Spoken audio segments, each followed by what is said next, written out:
All right. Welcome to the Journey of a Christian Dad podcast. Dr. Gary Chapman. So excited to have you with us here today. Welcome. Well, thank you, Dan. It's great to be with you. Yeah. It's great to see you again on the screen. You were here in person in St. Louis a little while back. We got to meet. It was just an awesome meeting that we had.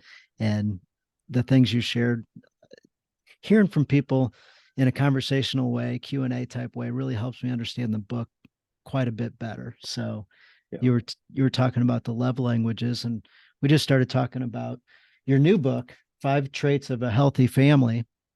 And you were telling me about kind of your motivation for writing this book, and I loved what you said. Yeah. And Dan, I've just in my counseling and of course just generally in the population, there's so many people who grew up in dysfunctional families and they don't know what a healthy family looks like. I remember a young guy who said to me, he said, Gary, he said, I grew up in a dysfunctional family. My father was an alcoholic. My mother and dad never got along. And he said, here I am. I've finished college. I've got a job. Someday I hope to get married. I don't even know what a healthy family would look like. And he asked me if he could move in with us and live for a year and see what a healthy family would look like. And I said, well, I said what every wise husband would say. I said, let me talk to my wife about that. And I did talk to her, and she had already met John because he'd been living in the city in the summer with some other college grads.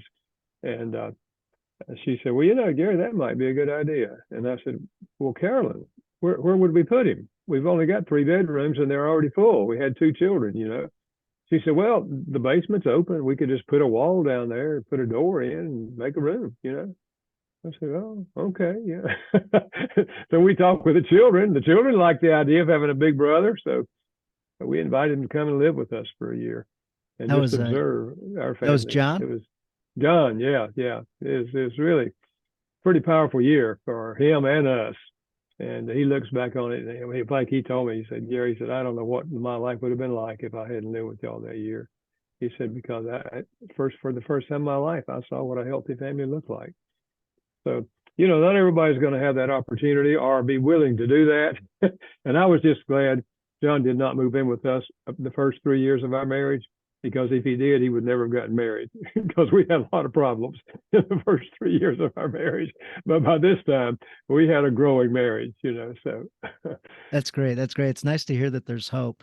I was talking with Dr. Kim Kimberling, a marriage counselor, also, and he's like, "No, the beginning of our marriage wasn't exactly sunshine and roses. Like we had some pretty big problems." And he even brought up that they were talking about getting divorced.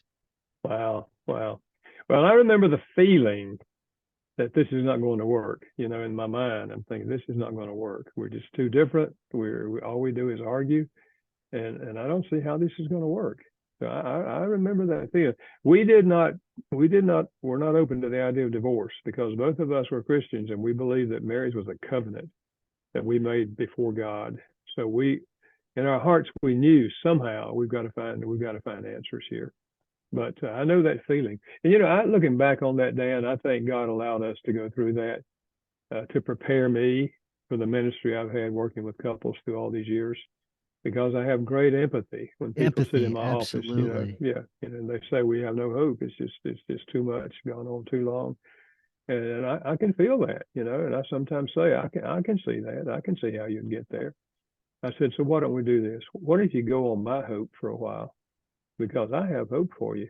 I mean, I remember when I had no hope, so I have hope for you. So if you're willing to go on my hope, then let's just try some things and see what happens. So, God uses even our hard times for His purposes, I think, in our lives.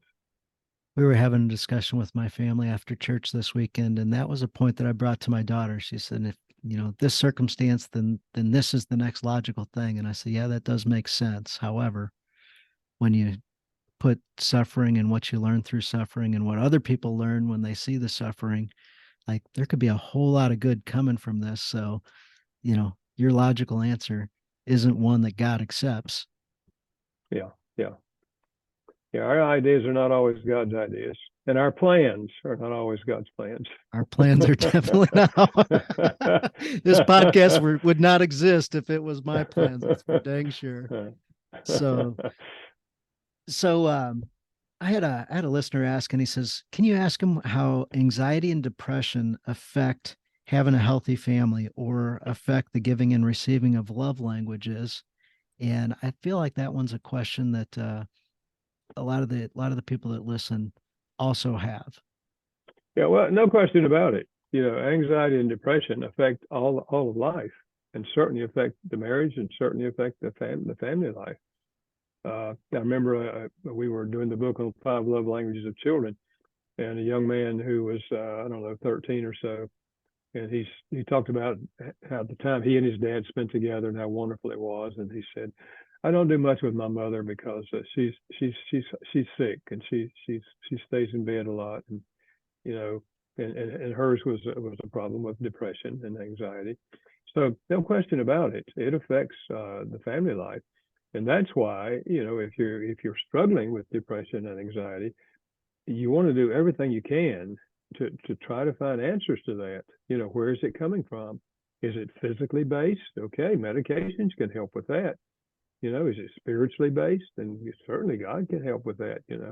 So I think we have to acknowledge first of all that we are troubled with the depression. We are troubled with anxiety, and we spend far too much of our life, just kind of rolling all that stuff around in our minds, and just kind of withdrawing and staying in bed or whatever. And to say, we need to find some help. And chances are your spouse will help you, whether it's the male or female that's struggling with this. Your spouse will help you find some help in your community. And one place to do is just call the churches that you trust, and ask the pastors, whom do you recommend? Because they have people come to them all the time. They know who the Christian counselors are, and they can help you, whether it's medical or whether it's emotional or spiritual. Hmm, that's great. Yeah, that one's a big topic, and I agree. People need to dive in, and that's a great resource is going to people you trust, especially the pastors and people at your church. In the book, I love this little piece, and I love the way that you brought it up. You talk about the importance of having dinner together, and how important that is to have a healthy family. And a little twist on it that I don't hear people talk about. You mentioned Dr. David Graham Blaine, chief psychiatrist at Harvard, said the most serious problem with television isn't the poor programming. I don't know if I agree fully with him or not, but his premise is it destroys the average family's conversation at the evening meal. When people are anxious to see a show, they rush through the evening meal. And I absolutely agree with that. When the Yeah, tablet's sitting right there, when the adult's phone is sitting on the table, when the TV's, you can see it, yeah, yeah. and like, yeah, you know, Dad, Abs- Dad, can I get up yet? yeah, Dad, can I get up yet? I've yeah. already eaten the appetizer. Like, can I get up yet? I'll come back for dessert later, Dad. Like, let's go. Yeah, absolutely. No question about it. That's why, Carolyn and I were really strong about this. We said our table, our dinner at night is for two things. First of all, we talk to God and thank God for the food. Then we're going to talk to each other.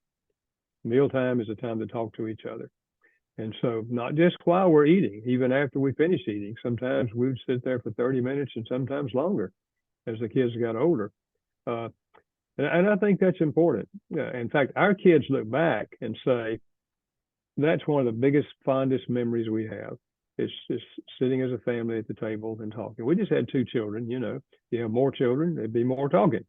Uh, but there are many families that do not have a meal together. I mean, they're just and we had to shuffle because our son played basketball, and so sometimes we had dinner early, sometimes we had dinner later. Uh, but if you really believe that it's important, then you can make the schedule work, whatever's going on in the In family. in the book, guys, it mentions 4 p.m. to 9 p.m. for dinner. So when he says you work around things, I'm like 4 p.m. for dinner, huh? Well, if you got to do something after that, it's going to last 3 hours. You got to eat early. Yeah, yeah. And of And course, actually, I'll be, 4 to 5 is more the norm for my house. Like I try to get home from work early and, you know, yeah, yeah. beat my Well, kids I to the always dinner try, table. I always try to get home by 3:30 because that's when our kids got home from school. And of course, I was on a pastoral staff, and pastors can control pretty much, when they stop for the day, at least at the office. And I know that others can't. Sometimes you have to work till 5, or sometimes other hours and all that. And we have to work around our work schedule as well as the kids' schedule. But I think it's worth having some time together like that on a regular basis, rather than just every once in a while we might talk. Because you can go for weeks and have no real conversations in a family if you don't have a time that you sit down, and you're going to sit down and eat anyway. So you might as well and that's just the easy one, I think, to make it a time to talk. I hadn't thought about bringing this up, but there is a statistic out there, and I forget exactly what it is. So I may be off a little bit. Do you know how many seconds that the average father spends talking with his kids per day? I think I have that in one of my books. It might even be this one. I don't know, but in my mind, it was like 30 or 40 some seconds. Yes, yeah, I think it was 37 seconds. Yeah, yeah, And yeah. maybe I got it from one of your sources, but Yeah, I forget where I picked that up, and I thought, are you kidding me? 37 seconds? yeah, And when I, thought that through a little bit more and applied it in my own family, I'm like, well, it's not hours. I know that. yeah, yeah. Dan, I was at a funeral not too long ago, and there was a young man there. His father had died, and I had never met this young man. He was probably 25, 26, 27 years old. And I had a conversation with him after the service was over at the graveside, and we were talking. I said, how'd you and your dad get along? What kind of relationship did you have? And he said, Dr. Chapman, I didn't know my father. I said, really? I said, what do you mean? He said, well, he worked 5 days a week. He was out of town all week long. And he said on Saturdays, he said he was played golf with his friends. And on Sundays, he slept till about 10 or 11 o'clock. And then he watched football all afternoon on TV. And he said, I just never got to know my father. And then tears came to my eyes. Mm. I thought, here's a father who's providing for the family, to be sure, financially. He had a good job, and he was providing for the family, but so little contact with his son that the son said, I never knew my father. It's just painful. And I think sometimes fathers don't realize the lifelong impact that we either have or don't have on our children if we do or don't spend time with them and talk about life, all of life, whatever they're interested in, we're with them talking about it. So, Yeah, so that's one of the characteristics of a loving father is to be involved in your kid's life and give yeah, some time intentionally to your kids. yeah, absolutely.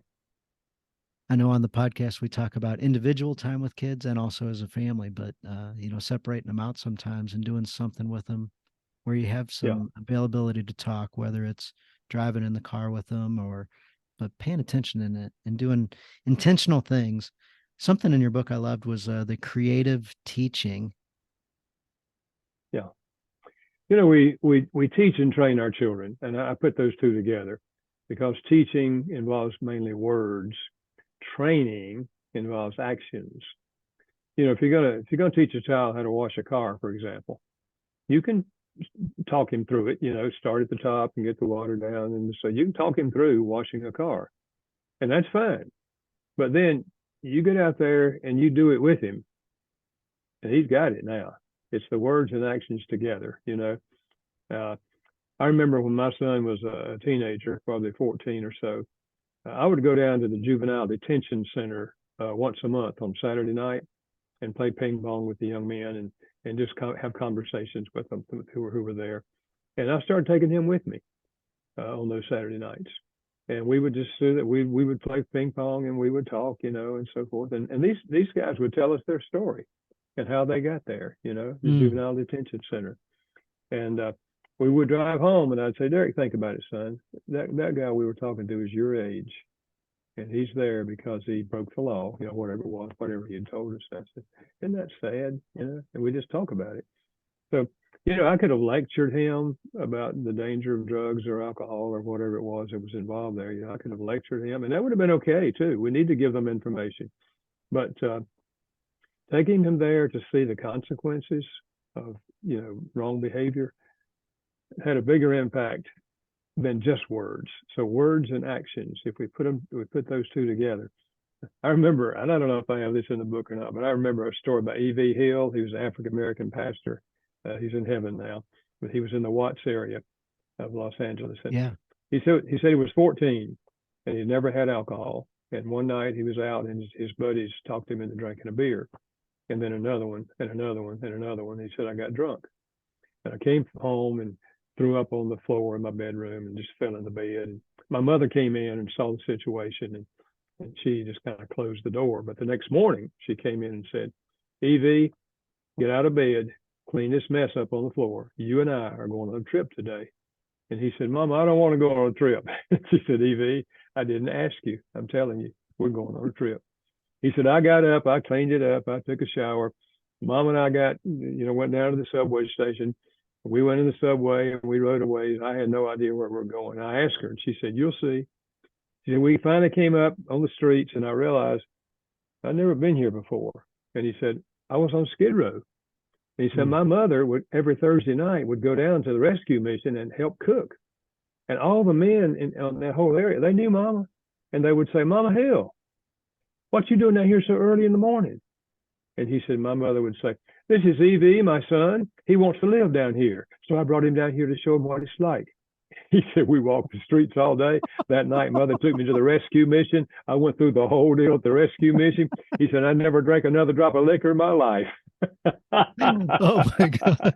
It was actions along with the words that get the attention. So I think whatever the subject, if we can tie those two together, we're going to be more effective in communicating to our children things that are really important in life. Yeah, it made me think about the teaching side or instructing side, and rather than just teaching, instructing, telling, pointing, Yeah.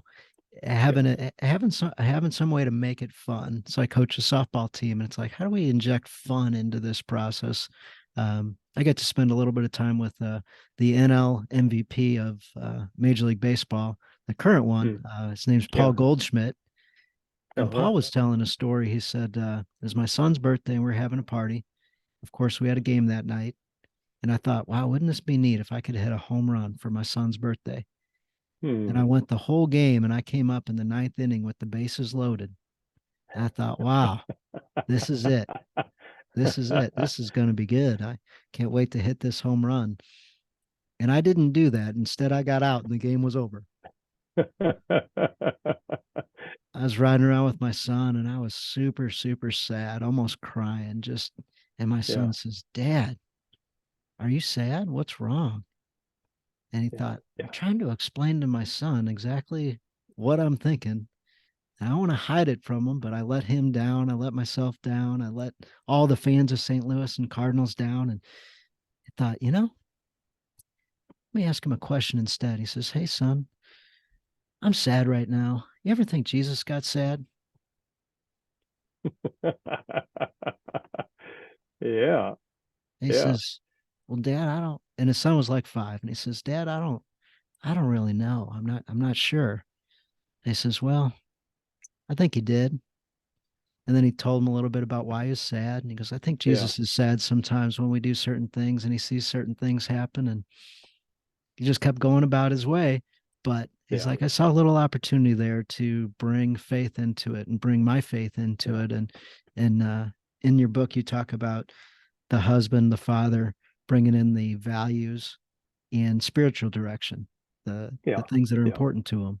And I thought, man, Yeah. it's kind of cool that I just heard this story from Paul, and Yeah. he's trying to approach it with. He's got a little daughter, little 5-year-old son or so, and he's Yeah. like trying to figure this out as I go and trying to look for opportunities. So, guys, in addition to the planned time where we've got the dinners, we've got the churches, we've got the car rides, there's also these things that just come up and you can look for creative ways. So I love that I just read your book and that came up and I'm like, oh yeah, I constantly look for these creative ways to interject faith into things. Oh, yeah. Because if we're walking closely with God and God's involved in everything we're doing, it's pretty easy to see those kind of situations, be aware of them. So there's a crazy, and it shouldn't be crazy, but people read into things or people think things, and sometimes in your book you mentioned females have a big problem with it, and I think men do too. But men are the leaders of the house.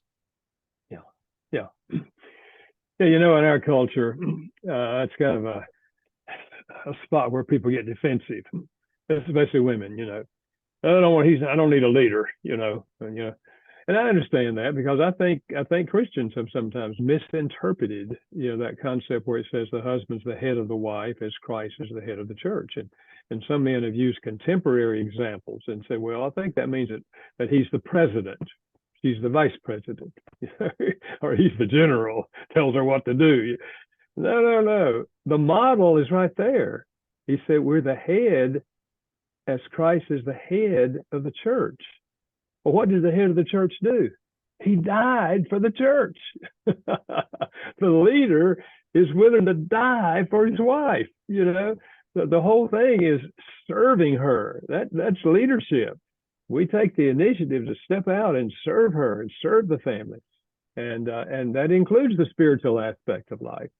And it's our model and our openness to talk about spiritual things with our family that is a big part of our leadership. And I find a lot of wives who say to me, I just wish my husband would take some leadership in the spiritual things. He said, we wouldn't be having devotions if it was left up to him, but he didn't initiate it. And I really carry the ball with that. I wish he would take the initiative and have a devotional time with our family every day. So I don't think wives are going to rebel against a husband who has that concept of leadership. But yes, if we feel like I'm the president and da da da da da, then yeah, you're gonna find rebellion on the part of wives from that. Yeah, 100%. I loved how you wrote it in there because this is the thing that fires me up. You wrote the husband with the iron fist, he leads with the iron fist, or the other type, the uninvolved. And I too feel like the uninvolved is the biggest problem. There are some difficult guys out there. However, there's also the ones that just back away. And the way you wrote it was who outsources everything to his wife. Yeah, yeah, yeah. I Yeah, he said, remember when I remember when I got fired, I shrank my wife's sweater.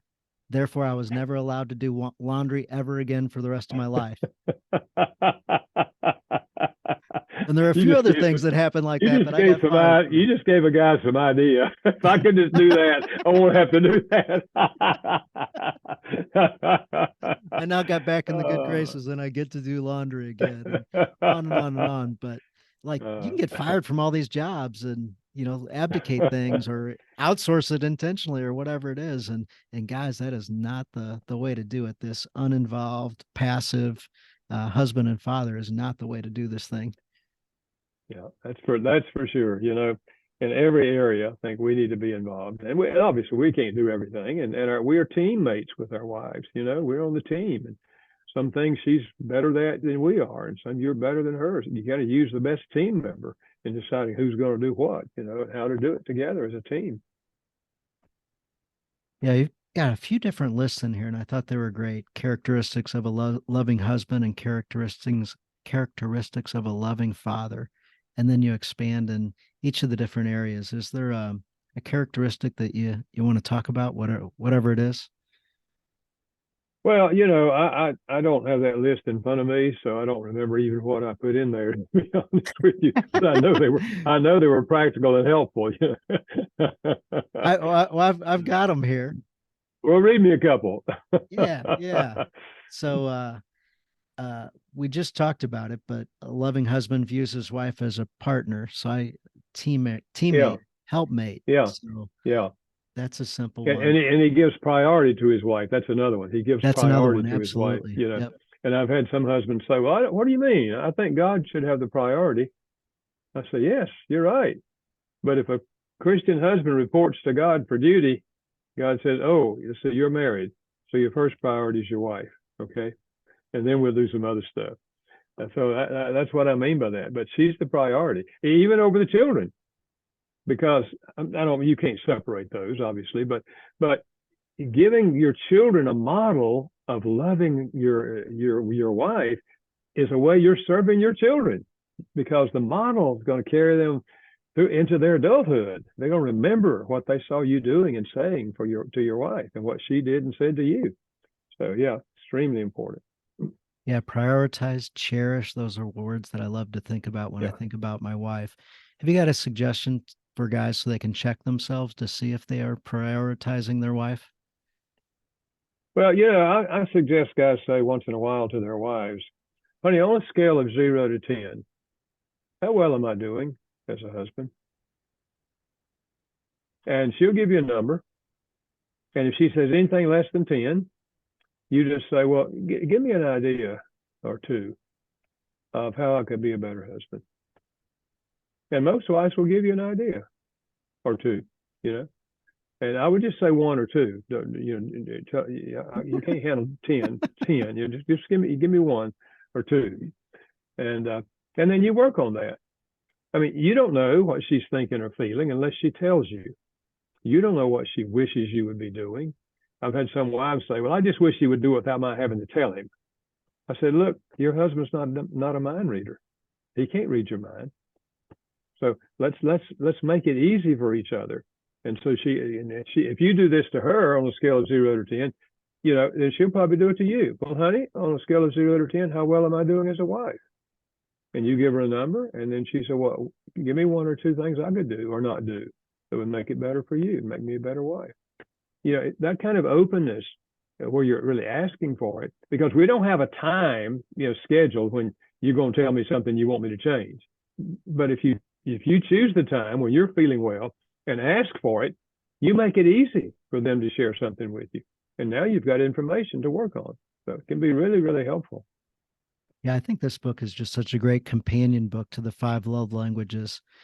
You shared a story when you were in St. Louis, and I thought it was valuable, and I want you to share it with the audience if you can. It was the lady that came in to your office, and she says, and she was with her husband. She says, "Hey, Dr. Chapman, me and my husband, we've been together a long time. We never fight. Money's right. Kids are right. Everything's going along great. I just feel like he doesn't spend time with me and doesn't love me anymore, and I don't Yeah. feel like I love him anymore." Yeah. And then you turned to the husband and Yeah. said, "What do you do?" Yeah. Yeah. I turned to him and he said to me, I don't understand her. He said, I do everything I can to show her that I love her. And she sits there and tells you what she's been telling me. She doesn't feel loved. He said, I don't know what else to do. I said, well, what do you do to show your love to her? He said, well, he said, I get home from work before she does. So I start the evening meal. And sometimes I have it ready when she gets home. If not, she'll help me. And he said, after we eat, I wash the dishes. And he said, every Thursday night, I vacuum the floors. And on Saturday, I wash the car, I mow the grass, I help her with the laundry. And he went on. And then I was beginning to wonder, what does this woman do? It sounded to me like he was doing everything. And he said, I do all of that. And she says she doesn't feel loved. He said, I don't know what else to do. I looked back at her and she said, he's right. He's a hardworking man. And then she started crying. And she said, but we don't ever talk. We haven't talked in 20 years. He's always mowing the grass, washing the dishes, vacuuming the floor. We don't ever sit down and talk to each other. Now, she didn't mean that they didn't discuss logistics, who's going to pick up the kids at school or who's going, where you want to go for dinner or whatever. She meant we don't ever sit down and just talk to each other and discuss what's going on in our lives and how we feel about life. And, she was begging for what I call quality time, undivided attention. He was giving her what I call acts of service. He was serving her. Both of those are love languages. But he was speaking one and he wasn't connecting with her emotionally. And a lot of husbands and wives don't connect emotionally because they've never learned the other person's love language, or they know it, but they choose not to speak it. And consequently, they don't meet that emotional need for love. So that's why I think, the original book, The Five Love Languages, has been so popular. I mean, that book has just gone all over the world. It's been published now in over 60 languages around the world. And I think it's because whatever the culture, we all need to feel loved. So Yes. yeah, that's a huge thing. And I would say to guys that might be listening, if you've never read that book, I would highly encourage you to read it. So many people have said to me, Gary, that book literally saved our marriage. I mean, we were at the end of the rope. We read that book and the lights came on. We took the quiz. We learned each other's language. We started speaking it. It literally saved our marriage.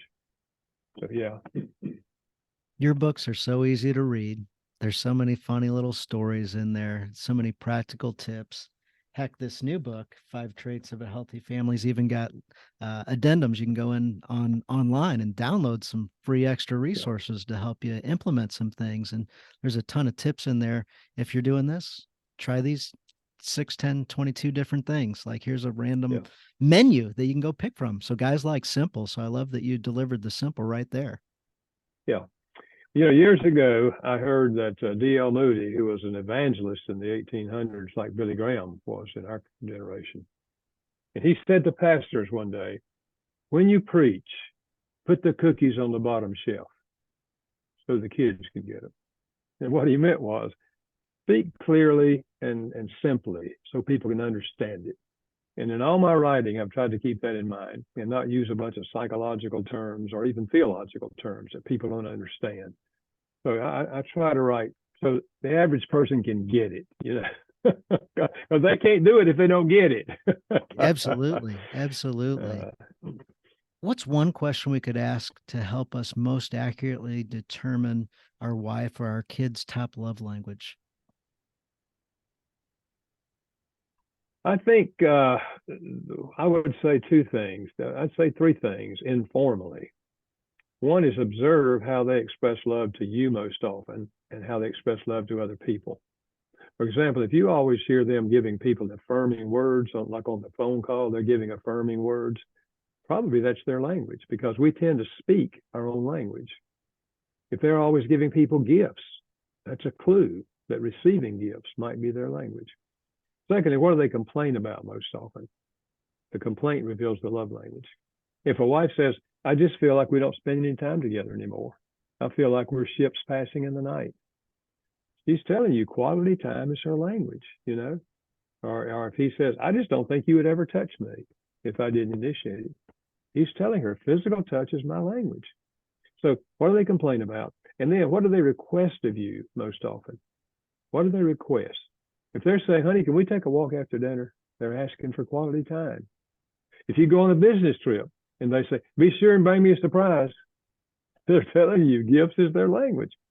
So you put those three things together, you can pretty well figure out your spouse's language. But you can also go online to the website, fivelovelanguages.com, and there's a free quiz. He can take it, she can take it, and it shows each of you individually what your primary language is, your secondary language, and what the others that are least important. They told me the other day, Dan, 120 million people have taken that quiz. I told my publisher because they run the website, you guys should have been charging $1 a piece because it's free. And they said, no, we just want people to get it. And I like that about my publisher. So you've got a funny answer to Gary, how in the heck 20 million books sold and 120 million people taking this? Like, how did you do this? I say to people, the short answer is God, and the long answer is God. That's all I know. It wasn't that I did anything. You can't make that happen. The book's been out now more than 30 years, and every year it sells more than the year before. That doesn't happen to books. So you can't make that happen. That's a God thing. I just Yeah. think God has used it because it addresses this deep human need that we have to feel loved, and it applies to the parents, obviously, in the marriage, but also to the children. So there's a five love languages of children edition for parents, five love languages of teenagers for parents of teenagers. There's one for the teenager, a teen's guide to the five love languages. So, and then a lot of other specialty books that kind of spring off from that, like one for the military, how to speak these languages when you're deployed, Hmm. and all sorts of things. So uh, it's just God has just chosen, to use it. I think it was He gave me the idea. Of course, it grew out of my counseling, and I observed it in people's lives. But I think because it meets that deep need, it's just gone word of mouth, all over the world. Yeah. And in your book, you talk about uh, creative correction and Yeah, consistent discipline. So we had yeah, a incident recently where one of my daughters was doing something crazy and just not being a great teammate with the family. And I didn't realize, but my wife had disciplined her already. So like something happened, we couldn't immediate discipline, but as soon as we could, my wife took action and disciplined her. And then later in the day, I had talked with my wife. So when I had an opportunity to do something, I said, "Hey, uh, I need you to make up a list of how we could start Sundays better." And she says, "No, we don't need to do that. Mom already disciplined me." And I You said, already got it. "Okay, tell me about that." And she says, "Well, I know there's a punishment coming and when I do this on Sunday morning, so I ain't doing that again, Dad." You got it. You know, I think when the ideal is whenever we make a rule for our children, we should tell them what the consequences will be. Like, we don't throw the ball inside the house. If you do, the ball goes in the trunk of the car for 2 days and you can't play with it. Okay. That's logical. The child understands that. You understand that. So if they do throw the ball in the house, you don't go in there and yell at them and say, "I told you not to throw the ball in the house. You know better than this." Yeah. No, no, no, no, no. You just go in there and say, "Oh, Johnny or Mary, you remember the rule about throwing the ball in the house?" And they nod their head. Now you remember what happens because you did that, right? And they start crying and they nod their head. Say, "Yeah, okay, let's go out to the car. I'm going to put the ball in the trunk of the car. You won't be able to play with it for 2 days. But listen, I love you. I love you. Most of the time, you keep the rules, and I'm proud of you." So you kind of wrap the discipline in love. But if you know and they know what the consequences are going to be, you're more likely to follow that and not let your emotions control you at the moment. So really important that you let the child know what the consequences will be if they break a rule. Yeah, yeah, absolutely. I like to get the kids involved in coming up with whatever the correction is, but Yeah. other times telling them what it is in advance of. And in this case, she says, "Well, I ain't doing that again. I don't like the punishment." Yeah. Right. Yeah. And I And told my wife they that. can My help wife you. goes, "Are you kidding me? She was doing that knowing that there could be a consequence, but now that she knows what the consequence is," I'm like, "Yep, got to be consistent with that discipline." Yeah, Yeah, it that's reminded me of right. the story how your son left his bike outside of the shed and he wanted to go ride a bike with his friends. And Yeah. the twist was you had John living with you at that time. Yeah. Yeah. And Like, we already told them the consequences. You put your bike in the shed every night. If you don't, you lose the privilege of using the bike the next day. And so when I confronted him with that he left it out and couldn't use it today, he said, "But Dad, all the kids are going to be riding their bikes this afternoon." He said, "How about let me ride today, Dad, and not tomorrow?" I said, "No, son, the consequences were that you lose it the next day." And I said, "I know." I said, I'm sorry for you. I can understand how you're disappointed, but when we do wrong, we have to suffer the consequences. And he never left it out again. You know, they learn and if the you just. twist on that was you had John watching this whole thing. Yeah, John was watching the whole thing. Yeah, and in my own mind, I was thinking, wonder what John's thinking about this. But I think later, John said, "Gary, it was interesting to see how you handled that. That you were consistent. You'd already told him what would happen, and you were kind, but you administered the discipline. Children learn if they don't learn to follow rules and guidelines in the home, they're going to be where so many people are in our country today. They do whatever crazy thing they want to do whenever they want to do it, and they don't even feel guilty about it because they've never learned that we have to learn to live by rules, and if not, suffer the consequences." There's a whole bunch more stuff in this book. We can't cover it all. There's a spot in there about ego and defensiveness for husbands, which is a hot button thing. So guys, get into the book, check that out, read that part. That'll help you a bunch. And if your wife happens to read those pages, it may help her a little bit too. So Gary, have you got any last thoughts you'd like to share with the audience? And then I always ask if we can throw a challenge out for guys to do week to week, in addition to whatever else you'd like to talk about, something that can help Yeah. them be a better husband, father, leader. I'm going to tell you, guys, the most sobering question I ever asked myself about my kids, and that is, what if my kids turn out to be like me? And I asked that question several times on my journey with my kids. What if my kids turn out to be like? What if they drive the way I drive? What if they handle money the way I handle money? What if they treat their spouse the way I treat my spouse? And I just, just go down the line. And I made some significant changes in my parenting by asking that question. So I would encourage you to ask that. And the other is, I've been on church staff, working on church staff for years, doing marriage and family counseling. But I also asked myself several times, what if every couple in the church, every married couple in the church, had treated their spouse the way I treat mine? And of course, the wife can ask that. What if every couple in the church had the wife treated their husband like I treat my husband? And that's a sobering question, but it'll help you make some significant changes if you're open to that. And I think most of us, we really want to be better. I never talk about perfect fathers or perfect marriages. I talk about growing marriages, growing parents. We're either growing and getting better or we're getting worse. It never stands still.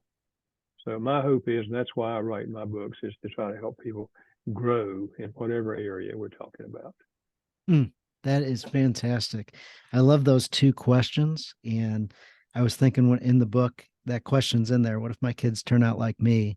It's like approach things from looking at the end in mind. So when you look at the finish line, look at the end, look at the legacy, what you leave behind, and then apply your current situation, your current thoughts, your current actions, your current time schedule, commitments, priorities. Does that match the ideal that you've got for down the road, the vision that you've got for down the road? Or if the vision's super foggy and cloudy, dial that in a little bit of what you would like to go towards so that you can actually get somewhere close to that point versus drifting through life and ending up wherever things take you. Yeah, yeah.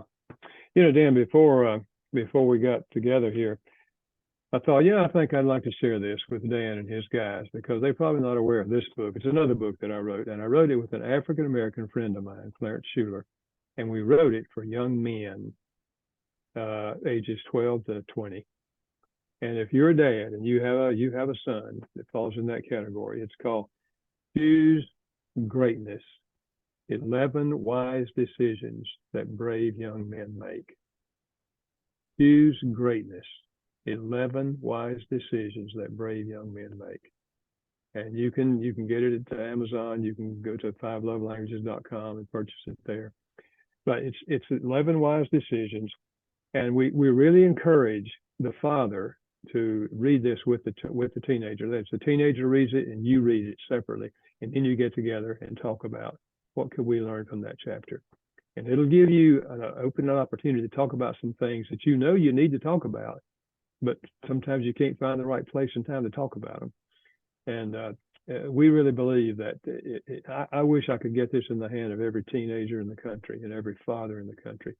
I really believe it would make a tremendous difference if teenagers can face these things and choose to make these 11 wise decisions. So it's just another tool that I think can help you, especially in your relationship with your sons. I'm so glad you brought that up because guys do want to do things, but we also could use an easy button. We've got all this work stuff to do. We've got all this prioritizing our wife to do. We got all this lawn mowing to do, whatever it is. Yeah, that's right. And I would like to have those 11 conversations, but what are they? Could somebody craft them for me? And heck, they're right there in the book. They're right there in the book. Yeah, they're here. Yeah. If I don't know if we got time or not, I'll give them to you. Yeah. Number one, choose to seek wisdom from parents and trusted adults. Number two, choose to seek knowledge through education. I deal with the whole educational thing. Choose to make technology work for you. And I talk about the pros and cons of technology. Guys, stop right there for a second. Choose technology to work for you. Apply that to yourself too. Like there's a lot of us that has some problems there. So the kids are one thing, but as Gary said, what if our kids turn out to be like us? And guys, I know that's a major problem. The technology thing does work for us, but it majorly works against us too. Sorry to interrupt, but oh my gosh. That's okay. Absolutely. And you can learn. The father can learn as it goes along too. Choose to be successful. Work hard. It's helping them choose a work ethic. Choose to respect girls and women. And then choose to be sexually responsible. And we talk about what that looks like. Choose to live longer and happier. Part A, avoid drugs and alcohol. And in that chapter, we describe, we give research on the consequences of drugs and alcohol. And then choose to live longer and happier. Part B, avoid tobacco and marijuana. And we deal with the consequences of those. And then choose to build diverse friendships. That is, friendships with people of other races and other cultures. Then choose to invest time in helping others. It's trying to build into them the concept. If you see somebody that needs help, let's try to help people. And then choose to discover the truth about God. And that's where we're challenging them to look at the evidence for God and of course Christ and all of that. And then at the end of the book, we have 12 questions to ask before you make any decision. You've got to make a big decision. Here are 12 questions for you to ask. And so it's just a great tool that will help you as a father talk about these things with your son and together, you know, and the fact he'd like to talk to you about some of this stuff, but he's not going to bring it up. But if you're working through a book, it's just natural and like this is the next chapter, so we're going to talk about this. Yeah, Yeah, yeah, absolutely. I'm excited about this. Yeah, How long's that book been out? it's been out maybe a couple of years now. Okay. Yeah, Okay. yeah. Great. Mm-hmm. Great. Yeah, no, it sounds like a great one. I love taking these external resources and bringing them in, and then the pressure's not on the dad or the husband. Yeah, absolutely. It gives it helps you do things that you know you want to talk to them about it, but you don't know when, you don't know where, and but if you're working through a book together, you know, it's just something we're doing. And the kid, it's easy for the kid to be open to you, and you to be open with the kid. Yeah, and in your book, it talks about the scheduling and the routine and pre-planning. So this is Yeah, just part of it. Hey, on yeah, Mondays at 6 right after dinner, we do this, or Mondays at 8:30 when we're going to bed, we do this. yeah, yeah. That's good. Yeah, And then checking and in during the week, hey, have you done your reading this week? yeah, yeah. Teenagers thrive on structure, and children thrive on structure. Absolutely. Absolutely. Well, I'm so thankful that you brought that up. That sounds like a great, great, great resource. Yeah, Clarence and I are really excited about it. We really are, and we're hoping it gets into the African American community as well as the Anglo and Hispanic culture and all of that. Because every teenager, the ideal is to have a father that talks about these things with them and helps them make. You can't make the decisions for your teenager, but talks about them and helps them see why it's wise to make this decision. And really, if they make those 11 decisions, it's going to set them up to be moving towards success in life. We may have Clarence come on for an episode. I think I know Clarence. I think I met him through the Mm-hmm. Fatherhood Commission. Yeah, I'm sure you did. Yeah, he's involved with that. Yeah, Yeah, yeah, yeah, yeah. I was say yeah, as soon as you brought his name up, I'm like, I know him. yeah, yeah, yeah. Clarence would be good. Yeah, your men would enjoy him. Yeah, him and Jeff Kemp and Ben Roethlisberger and Mm-hmm. Mm-hmm. Dave Wilson and yeah, there's a bunch of good guys in that group. Yeah, yep. You're right. You're right. Yeah. Well, Clarence and I have been friends for more than 50 years. Oh my And goodness. we wrote another book. He would love talking with you about this too. Uh, he wrote a book called let's see, Life Changing Cross Cultural Friendships.